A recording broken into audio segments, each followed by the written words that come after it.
I'm gonna sit down here. Hello to the back. So briefly, we're gonna do an intro. Matt Watson first. I'm sure many of you guys in the audience, of course, know Matt, founder and CEO of Origin.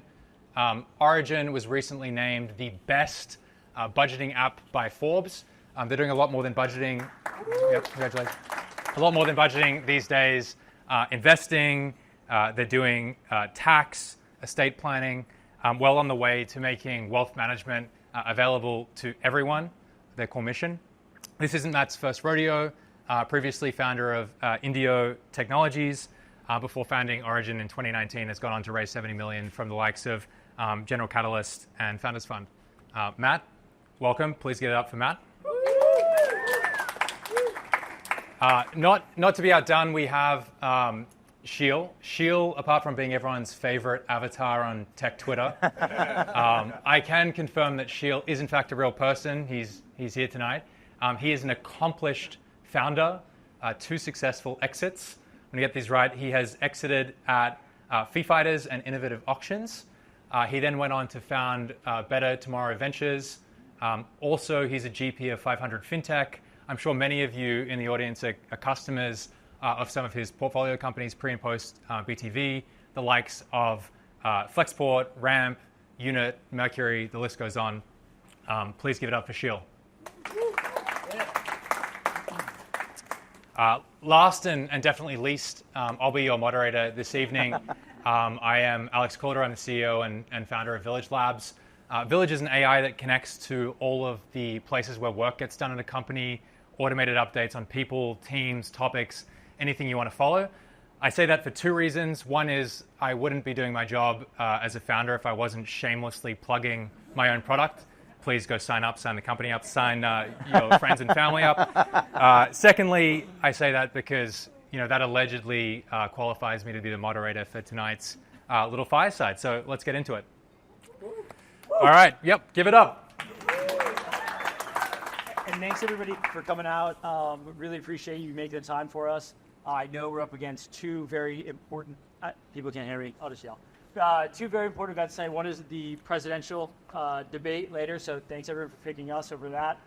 And I was also informed that Mark Zuckerberg is speaking downtown as well, so we beat them both out. I'm very proud of. Yeah, I feel sorry for Mark Zuckerberg at this point. But, yeah, tough competition. Likewise. And Kamala Trump, they had to compete with us tonight. Right.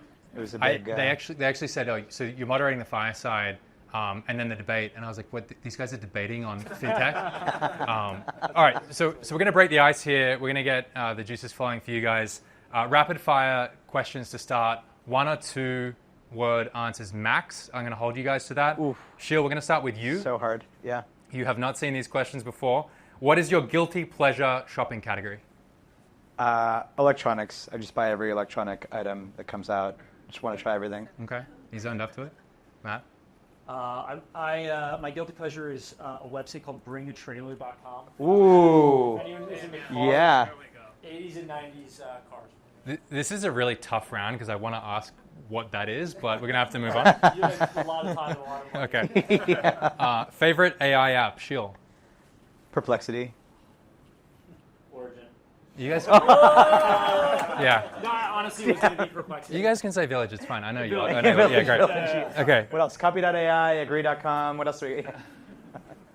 All right. So we're going to go next. When you're pitching, and either when you're pitching or receiving pitches, slides or off the cuff? Slides or off the cuff? Sheel. Off the cuff. Oh. I wrote about this, and it's both, right? You want to have slides, but you don't want to plan exactly. I can't say both, dude. Yeah. Off the cuff. If you guys could choose one profession that is not your esteemed professions, what would it be? And maybe just a little quick why. Oh man, I think I'd make documentary films. Ooh. So one of my favorite things to do is kite surf. We are in the kite surfing capital of the United States in San Francisco. So if you live here, find someone to teach you. I would love to teach people how to do that. It's one of my favorite things to do with my friends. Awesome. See if you get it real close. Eat the mic. How about now? No. Maybe it's not on. Yeah, do you wanna, we can pass. I'll just yell. You can Okay. pass. So we are in the kite surfing capital. Yeah, of you the guys United States. pass. Yeah, we can pass. So that's one of my favorite things to do, and it's one of my favorite things to teach people how to do. So if you live here, take a day or two, find someone to teach you. It's fantastic. You live in a wonderful place to do it, and it's really rewarding to share that with people. Awesome. This is now presidential debate rules where there's only one mic at one time, so you guys don't talk over each other. All right, final quick fire question here. Can you please, for everyone's sake, describe WTF is founder mode in one word? One word, tenacity. Okay. Detail oriented. That's Love it. two No, words. he's Dude, got no a, one's he's got a, cheating. no. He's got a hyphen He's like in there. It's fine. extra It's fine. Y. You're like both. All right. All right. Okay. There's a hyphen in there. Okay. Thanks for acknowledging me on that. Indulging me on that. We're gonna get serious now. Matt, we're gonna pass it off to you to begin with. I have read and I've seen that you have written about the importance of talking to customers. You know, if you're a founder and you're wondering what you should be doing, go talk to a customer. Can you tell us a little bit about that and also how that has helped shape the product at Origin? Absolutely. I think it's by far the number one most important thing to do when you're starting a company, and I think it's often the thing that people are intimidated by. You have this idea, you really care about it, you want it to be right. It's intimidating to go talk to people, put yourself out there. Right. Would you use this? Does this solve a problem? So overcoming that is critical to being an entrepreneur. And I think there's different ways that can apply depending on what your product is, and who you sell it to, and how they use it. At Origin, we have two different ways we sell our product. One is through a traditional enterprise sales motion where we go to companies and we say, look, your employees are really struggling with their finances. It's one of the largest drivers of attrition at work. Let's help you through that. And it's critical when you talk to your buyer in a B2B context to understand really like how they're comped and what a win is for them. So really understanding, we sell the HR folks. How do you look good in your role? How do you accomplish what you're paid to do? And for them, it's getting the best people to come and work at their business and getting them to stay there longer. So when we think about ROI and talking to our customers, it's really through the lens of how do we help them win and accomplish what they need to do to be better at their job. And then you can get into a really nice space where you can develop ROI work when you present your product. This is how I'm going to help you do your job better, ultimately your company run better. And I think that applies to most B2B products. We got to take a different approach on the D2C side of things. And I think the D2C side is like just trying to be like best friends with your customer. And so that's, there's different ways you can do that. One is through, like we set up a Reddit channel where, our customers, it's almost like customer support, but they come and they say, hey, can you fix this? Or this is broken, or we'd like to do this. And we try to get back to them like immediately. So we plug into our Slack where when someone comments, there's 50 people in our company who are notified. It's like, let's get back to them. Same thing on Twitter, trying to be proactive and getting back to people when they have questions. And I think the last thing is just being really honest and open. Like we've had a huge product launch last week, and most of the stuff was positive. But a few years ago, we had like a really shitty product launch where we just like totally screwed up. And someone called us out on Twitter. They're like, hey, I've actually used this product before and it sucked. What wasn't Sheel? It wasn't Sheel. Wasn't Sheel. And you gotta own it, just right back. So yeah, we did that. We suck. Right. We've grown up. We've changed what we do. Like we'd love to, earn your trust again. And I think leaning into that and just trying to be open and honest with where you are, who you are, what you do is Awesome. important. Awesome. Thank you. And Sheel, obviously, like harder to be as close sometimes to the customer in investing, but you are a founder yourself. Like how important was that experience as a founder and being, shaping who you are as an investor? Super important. I think the nice thing about being a founder of a VC fund is that you're like a little bit removed from having to deal with a lot of the crap, but you still get to get your hands dirty a little bit when you want to. And I've really enjoyed, I think like my experience as a VC, like the reason I'm a VC is because I was a founder and I wanted to build the fund that I wish I had when I was a founder. And so that's how we approach it. And our whole team are founders and operators. Right. And obviously you've seen a lot of changes since, when fintech wasn't probably even a thing when you first started. What are some of the biggest changes you've seen in the last couple of years, and like how's that evolving in fintech? Fintech's been through a lot. So I've been broadly in the fintech space for like a dozen years, and actually more than that, really dating myself. So when I started, you can lie about how long that's been. yeah. So when we started, fintech was really like payments, and then it became lending, and then and actually, like if you do a Google Trends search on fintech, like up until 2014, it was basically zero, and then it kind of went through this explosion. 2021, everything was fintech. Every fintech company raised at a crazy valuation. And then 2022 and 2023, it was kind of like in the doldrums. And if you look at like public fintech companies from peak to trough, 21 to 22, we're down almost 90%. And then now things are back pretty well. So I feel like we're in a resurgence.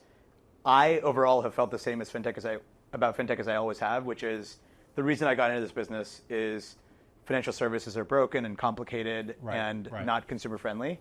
And financial services are 20% of global GDP. It's a huge opportunity and inherently digital. So it makes sense to me. Right. And I guess, Matt, back to you, like even since 2019, right, a lot has changed. Can you just talk about how like you've seen fintech evolve in that time and I guess how that's shaped Origin? Yeah, I mean, I'd kind of echo what Sheel had to say, but maybe bring like a founder lens to it. Yeah. So I think that change that Sheel mentioned, like payments, the lending to insurance, to neobanking, to wealth management, crypto, it kind of cycles, and those are almost like 18-month periods where the VC models like pick a winner in these categories and they move quickly, and so there's almost this like schizophrenic environment when you're an entrepreneur where like every 18 months there's a new thing that people are trying to push and fund. So that's something you kind of have to battle as a founder. Is like you don't have the opportunity to change what you're doing every 18 months. Like the journey's a long one, and so you have to really, I think, really believe deeply in the problem that you're trying to solve, because the sentiment from the market is going to change like so much and so drastically, but the user problem is pretty consistent. So I'd say the investment needs have changed a lot, but as Sheel mentioned, I think that not much of these problems have been solved. Like the problem that we solve specifically is, we're trying to bring wealth management to the sub-wealth market. Right. People have been talking about that for forever. It just hasn't been done yet. It's really hard. So I would say that you have to play the long game as a founder and know that there's going to be more cyclicality to the market that you just have to really try to shield your company from as you go. Right. And you mentioned like consistently solving problems for customers. As you look at wealth management, you guys are sitting across a pretty broad stack at this point, right? You're sitting across, budgeting, tax filing, investing, estate management. You hear a lot of, for folks building in the room, they probably hear a lot of like, you need to be super focused. You need to be really, specific on the thing. How have you navigated that at Origin, and kind of why is that important to your product? Yeah, I think you navigate it poorly overall. Like, that wasn't intended to be a dig, just to be clear. The common wisdom and like the advice I give anyone is get really, really good at something, and then like stand from there. But I think there's been a trend in software where people have made like compound products where they've said like, we think there's like globally this issue, and we're going to try to solve this whole issue as opposed to one point solution. The inherent challenge in that is that you've got to be really good at a lot of things. And so I think the most important thing, and our seed and Series A investors sitting back here right now, is alignment with your investor on like the journey that you're about to undertake. Like we're going to take a swing and like try to build all of these things, and it could take a while. It's taken us a long time at Origin to get to that point. But when you do that, I think you really do have a long-term competitive advantage. So I would say it's definitely a unique approach to try to do all these things. When you do it, if you do it, and the chances are probably lower that you're going to do it, the rewards are much higher, in my opinion. And as you're looking across that suite, obviously AI comes into the picture. Like where do you see the role of kind of AI? Is it going to be front and center in Origin's products? Is it going to be supporting those products? Yeah, we're not an AI company, and I think a lot of companies are trying to latch onto that for a variety of different reasons. But I think it's first and foremost, we know what we are as a business, and AI is not a product that we produce. So I would say that our product strategy is to look at what's being developed in the market, and it's a very dynamic and changing very quickly, and then saying, how does this fit into the experience of bringing wealth management to more people faster? One of the cool things about having a compound product is people do a lot of different stuff with us. So a lot of their data, their financial data, is connected to our platform. that data can give you really personalized advice. And so where we see this going is really approximating a financial planner at a much lower price than you would need, historically, maybe by like 100 times. Right. Which I think is really impactful. So a lot of work to be done there, but that's where we see it. Right. It's democratizing access, essentially. Yeah, look, some of the advice is really specific. Like if anyone in this room who's comped equity, like if they're going to go sell that equity, depending on where they live and how long they owned it, and if it's eligible for certain tax treatment, they're going to want to get really specific answers on that. It's certainly not recommend an AI guides you there. That's where you're going to want a tax attorney to help you with that. But simpler things like, maybe explaining different types of retirement accounts. Or am I saving enough? Is my investment portfolio allocated appropriately for my age and my goals? And all that stuff that historically you pay someone for that you don't need to pay. Right. And Sheel, I guess expanding this question a little more broadly to how you think about investment. Obviously, we hear a lot of people speculating, where are the winners and losers going to be in the space in AI more generally? Is it going to be at the foundation, application layer? Do you have a perspective on this for fintech more specifically? Who's going to win? Who are going to be the losers? And kind of where would you place your bets? Yeah, I think one thing to think about is, like as Matt said, like you don't think of yourself as an AI company, but you use AI. And I think that's true of all of our entire portfolio. Basically, like for the past year and a half at least, every company in our portfolio probably has some AI use case. Where we've invested is we think that professional services are going to change quite a bit. And there's a big unlock with AI. So as an example, we've invested behind this thesis on accounting changing. So in my parents' generation, it was an awesome profession to be an accountant. And then like now it's clearly not. In between, a lot of colleges stopped offering accounting as a major. And so the big accounting firms, if you talk to KPMG, PwC, et cetera, they actually can't hire enough people. And it seems like the perfect use case for AI. It's a professional service that people pay by the job. So actually like saving money on people is unlike in law where you pay by the hour, like you pay by the job in accounting. So that makes a lot of sense to me. So we've invested a lot behind this thesis of AI for accounting. Right. Awesome. And I want to change track a little bit here and just talk a little bit more about how you guys think about investing more generally, both, in the case of you, Sheel, and then maybe, personally, Matt, maybe starting with you, Sheel, like how would you describe yourself as an investor? I think, like I said, we started out building this fund to be the fund that we wish we had when we were founders. So I think about us as being on the founder's side, trying to be supportive in the right ways. And there's certain things that we can do more easily than the founder. So like we have recruiting people. We have like we recruiting, raising the next round, outsource BD because we're focused on fintech. We can meet folks and introduce them to our portfolio. So these are areas that we think about spiking in. Mm-hmm. And then I guess thinking kind of personally from your investment experience, I'm sure you've had some wins and some losses over the years, but how has, I guess, the process of building Origin changed how you kind of think about investing personally? I'm a really boring investor. I don't trade stocks ever. I'm definitely a long-term holder, set it and forget it, like as simple as can be, because so much of my energy and time goes into Origin. So like if Origin does really, really well, that would have like a huge... It's your main investment. Yeah. So I haven't. I keep it simple. I advise other people to like keep it simple as well. I think it's over a long enough time horizon, e.g. your lifetime, it's highly unlikely that you're going to outperform broader indices.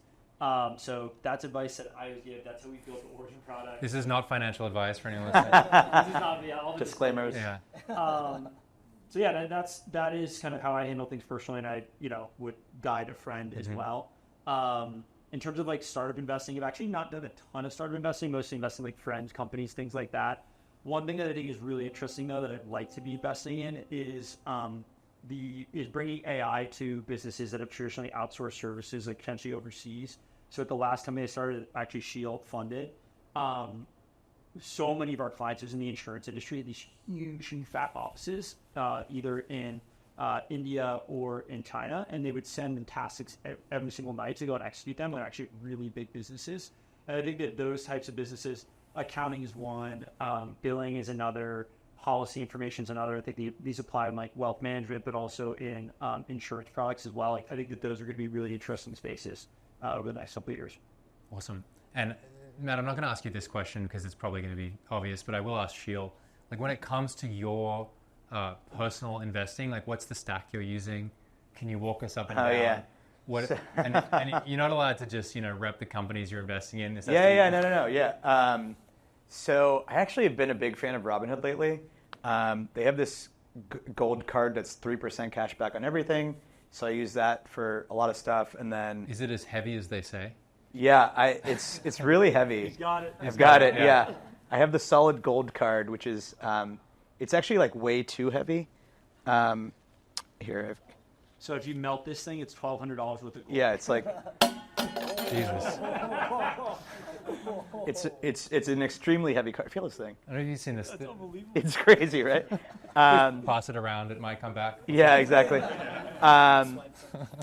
But so that's 3% back on every purchase, and then if you use the Chase Sapphire Reserve, there's a bunch of other benefits, but it's like 4.5% on travel and dining, and then I use the Amazon card on Amazon and Whole Foods purchases. That's 5%. So I'm really optimized. It's really funny. I have a really close friend who thinks that this is all insane, and he's like, why do you optimize these little things?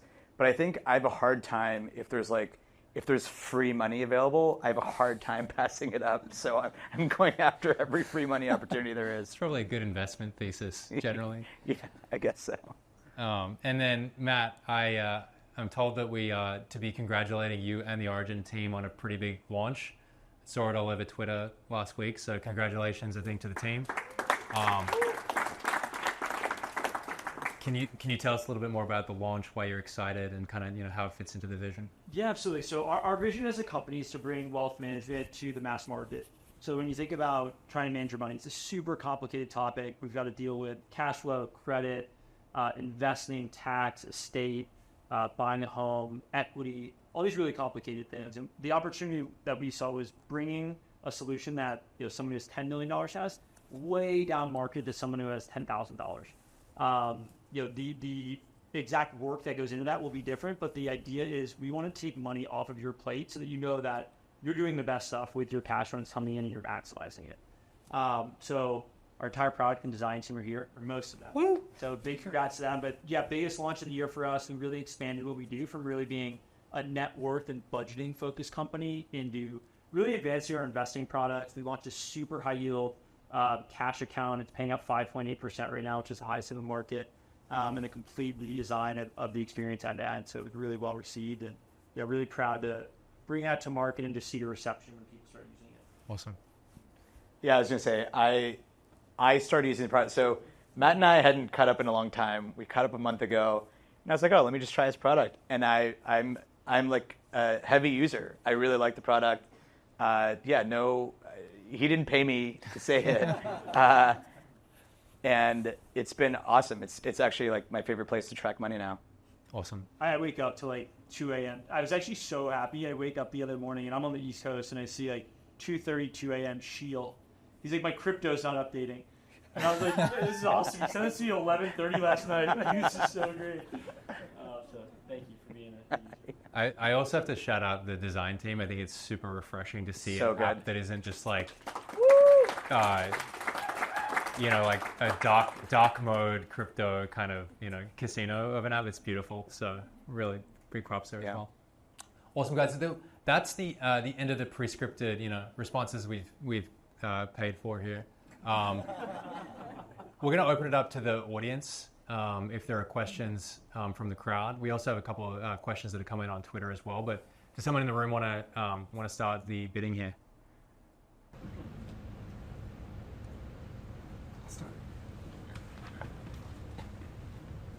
You'd mentioned something earlier about releasing that version that's maybe embarrassed. They always say if you're not embarrassed of your first version, you release it. How did you balance that, right? Because I think we all want this perfect version that goes out that no user complains about or goes on Twitter and says anything bad about. So how do you balance this desire to get something out quick and fast and and know that there's flaws and you know what they are? Yeah, totally. So this was like, we probably didn't understand how bad the product was when we launched it. That was like our unknown, and then we found out. So yeah, I mean, I think we just try to do our absolute best to work with our customers. So it was a tax filing product. The issue is we had so much demand for it that we couldn't fulfill all the demand. And so we were really behind. We were scrambling to fix it, and it was just a really rocky process for us. I think my learning was like, now when we roll products out, we're really pressure testing. What happens if we have 10 times as much demand for this product than we expected? Can we fulfill it? And then I would also say that I think I don't really believe in like MVPs anymore. I think that the market and like all of us in this room, we use beautiful apps every single day. Like I'm just not willing to use a crappy piece of software, and I wouldn't expect anybody else to either. So I think that we've evolved the thinking. And so what does that mean for product? I think it means that you have to just like de-scope the feature set to get something out that's high quality. So just like no matter what, we can't ship low quality. It has to be high quality, even if that means less of a fully featured experience. Any other back here? Over the years, like a lot of personal finance management apps have not succeeded, not done that well. What gave you conviction to to go on this journey? Yeah, I think we had conviction around just a different business model. So I think when you look at like the budgeting apps, I think predominantly is the ones that haven't really panned out to be as successful as you might think. And I think there's two things. One is like how they charge. A lot of them for a long time were free, so it's just really hard to make ad-supported revenue there. And we pay so much money to data aggregators, it's unbelievable. Like you wouldn't believe how much money we pay to Plaid to support it. So if you're not making money through a subscription, it's just really tough to make the economics work. And then the second thing is a lot of people are just scared of their money. So they either don't care or they're scared. And so you have this subset of maybe like 25% of people who are interested in being proactive in their own financial journey. So if you're only doing the budgeting piece and you're not charging money for it, it's just going to be, I think it's going to be a grind. It's going to be really difficult to make it. So we said, well, we think we can charge for it, which is step one. And we think that we need to add a lot of ancillary services around this to make this a destination for managing your money over time. And that's the journey that we're on right now. Our goal is to really be a primary destination where someone can go and use us as their primary financial tool. And if you can get that going, you can make money a lot of different ways through the application.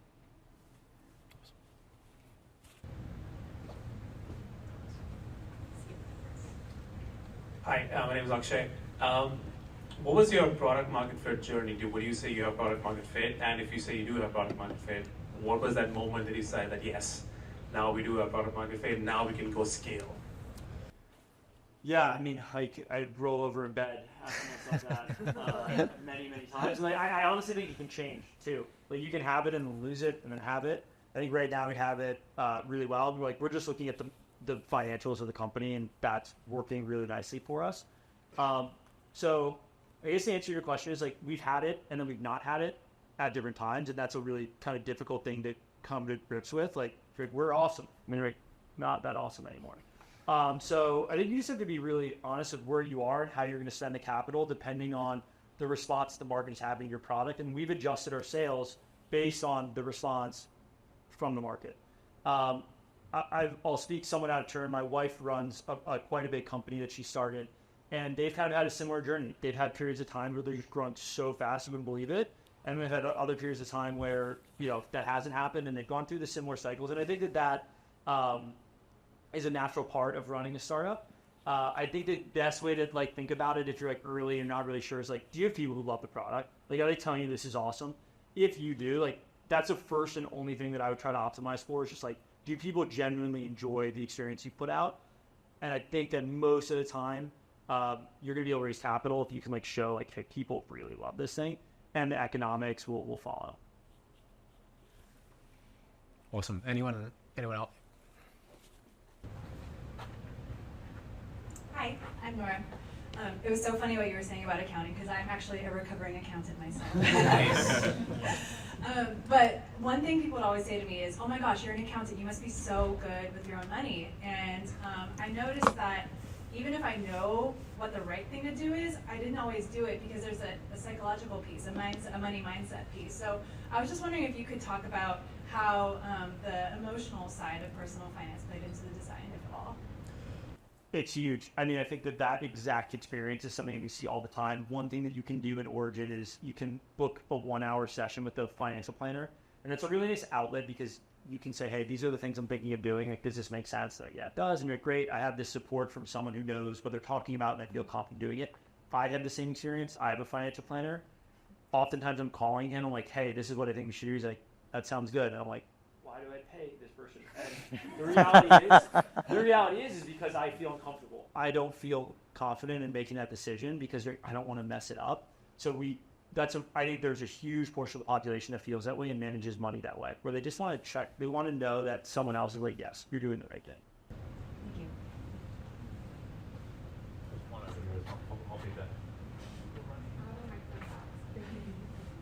Thank you for the advice. My name is Marianne, and I'm curious to both of you. I mean, wealth management is a very competitive space, between the human-driven and the digital. So where are the sort of the pain points you see that not addressed right now in personal finance or wealth management, maybe as a wealth tech company or fintech company? Thank you. The wealth management industry, for those who have more than $500,000 of investable assets, is incredibly competitive and it's relationship driven. So I have a wealth manager. I don't use any software with him at all. It's really like that sanity check that is so important to me, and really that expert advice on complicated topics. I personally would be really intimidated to start a business that's focused on going after that segment for that reason, because you could build the coolest thing in the world, but I think people are paying for the relationship more than the software. When you come below that amount, you have just so many different applications where people are managing these things. They've got maybe a budgeting app, they've got maybe a different banking product, they have an investing product, they're going to use TurboTax, maybe using Trust and Will, probably not getting a lot of financial planning advice. There's not really a business where people like take one-off calls. That's the opportunity that we're trying to go and tackle, is saying, what does that experience look like for the folks who have less than $500,000 or $1 million? And there's not really a great solution there today, and we're trying to work on that in folks. Awesome. How are we doing on time, folks? A few more questions here. Any more from the audience? There's a couple on Twitter as well. All right, Twitter questions. Sheel, you get to answer this one. Yeah. And you maybe answered this a little bit before, but what are the traits you look for in founders when investing? So you asked a question earlier about like one word, what's founder mode? And I said tenacity. And I think in founders, there are probably, I would say like 2 words that I look for most. One is tenacity. So things always get difficult. There's no business where like things are in a straight line upwards. It's always, there's something that happens that comes up in the way, some obstruction. Are you willing to break through walls to make shit happen? That's tenacity. The second is speed. Like a startup is just like has to grow. Like growth is the engine by which like the startup keeps going and is a startup. And I find that a lot of companies just don't move fast enough. So when I'm looking for a founder, I'm looking for those 2 things, tenacity and speed, number 1 and number 2. Awesome. And Matt is a good example of both of these, I'm guessing. Absolutely. Yeah. Awesome. This is one for both of you. So, heard a lot about AI. What are the biggest barriers for consumer adoption of AI? Maybe Sheel, if you want to kick us off. Sure. I think that the problem isn't in consumer adoption; it's actually stickiness. And people are just in the AI space. It's so easy to move from one to another, and nobody really has a moat. You see that in the foundational models, but you also see that in the consumer side of things. I think even ChatGPT, I think that like their stickiness with customers their retention is actually quite low. So I think that's the biggest problem out there. Okay, and then I guess Matt, both generally, and then how you've kind of seen this in the origin journey. Yeah, I would echo that. I mean, I think that if you said, like very discreetly on the consumer side, like what problem does AI solve for you?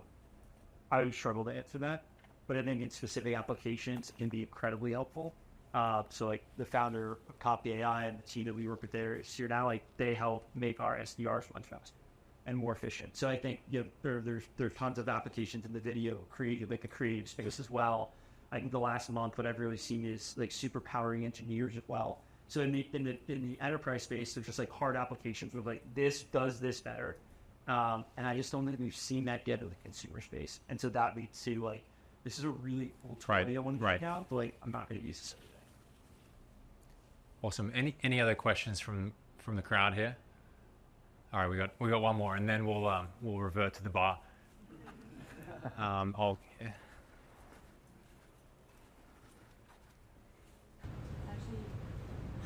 it's actually not a question, it's a thank you. So I want to say thank you for developing the 3-tier model that you now have, because it has allowed us to sell it to a lot more employers. That's awesome. So we kept saying kind of expensive, can't touch everyone. Now you can actually touch so many more employers that need your services. Amazing. Your products. So I just want to say thanks. Yeah. Thank you. Awesome. Well, that feels like an awesome place to end it. Thank you so much, guys. Guys, can we give a huge round of applause here, Matt and Sheel, their infinite wisdom. And once again, a big round of applause for the Origin team on the launch. Congratulations. Fantastic job. All right. Dismissed. Thank you. Thank you so much. Bars open.